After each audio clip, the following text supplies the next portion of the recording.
Kepolisian mulai mengamankan terduga pelaku pembakaran dan vandalisme fasilitas umum dalam serangkaian demonstrasi sejumlah kota, mulai dari Jakarta, Surabaya, hingga Makassar sejak 28 hingga 30 Agustus 2025. Siapa saja mereka dan ada apa di baliknya?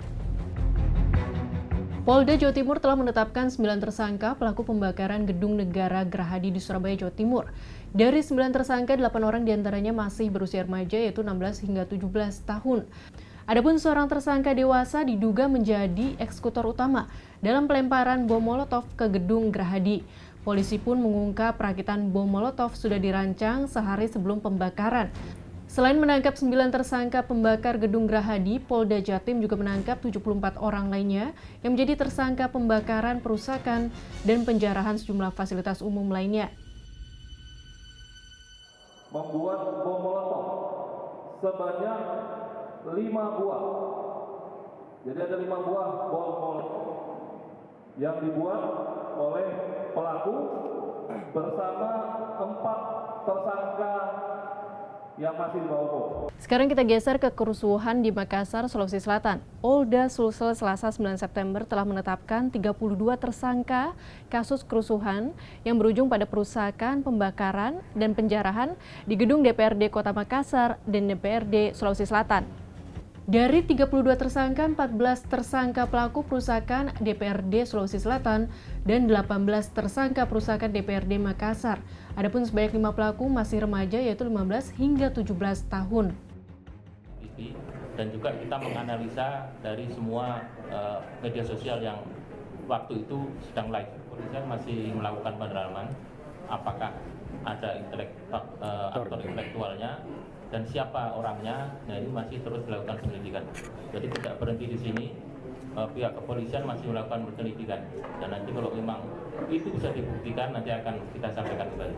Terakhir di Jakarta, Satreskrim Polres Metro Jakarta telah menangkap 70 pelaku penyerangan kantor Polres Metro Jakarta Utara pada 31 Agustus 2025. Setelah diperiksa intensif, 66 orang ditetapkan sebagai tersangka. Kapolres Metro Jakarta Utara Kombes Erik Frenris menegaskan pelaku bukan demonstran tetapi perusuh. Menetapkan 66 tersangka yang kami tahan. Jadi tolong digarisbawahi, ini bukan demonstran tapi perusuh yang tiba-tiba menyerang Mapolres. Perannya itu ya melakukan perusakan, kemudian pelemparan, menghilangkan barang bukti, yaitu antara lain ada bekas bom Molotov, kembang api, dan sebagainya. Dari penangkapan dan penetapan tersangka perusuh ini ada benang merahnya, yaitu keterlibatan remaja hingga orang dewasa. Nah, dari sini kita bisa lihat di satu sisi ada remaja yang benar-benar menjadi demonstran, dan di sisi lain ada remaja yang bertindak sebagai perusuh. Di artikel Opini Kompas ID 10 Juni 2025 yang ditulis oleh dosen Ilmu Kesejahteraan Sosial FISIP Universitas Indonesia, Afra Afifah, disebut, jika kenakalan remaja seringkali dilihat sebatas sebagai persoalan hukum, remaja dicap nakal, pembuat onar, dan diproses secara hukum atau dimasukkan ke lembaga rehabilitasi. Padahal ibarat gunung es, ia adalah manifestasi dari disfungsi keluarga, kebutuhan yang tidak terpenuhi, kesulitan hidup, rasa kesepian, hingga trauma yang tidak tertangani dan pada akhirnya melemahkan regulasi diri. Oleh karena itu, masalah perilaku pada remaja tidak dapat dilekatkan hanya pada individu remaja itu sendiri, tetapi melihat peran sistem yang ada di sekitarnya. Sementara itu, dari sisi remaja sebagai demonstran, Kepala Pusat Studi Keamanan dan Perdamaian Universitas Gadjah Mada, Ahmad Munjid, punya pandangan sendiri.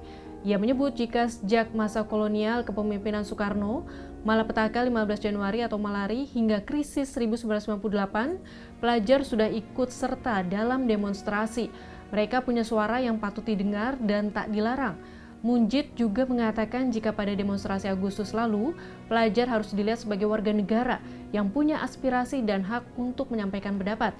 Walaupun secara politik belum punya hak pilih, tetapi tidak bisa juga dianggap anak kecil yang tidak tahu politik, sebab masa depan mereka ditentukan oleh kebijakan-kebijakan politik. Kalau sahabat Kompas, apa opininya soal penangkapan tersangka perusuh di Surabaya, Makassar, dan Jakarta ini? Bagaimana pula dengan keterlibatan remaja di dalamnya? Dan apakah ada aktor intelektual di balik aksi anarkistis ini?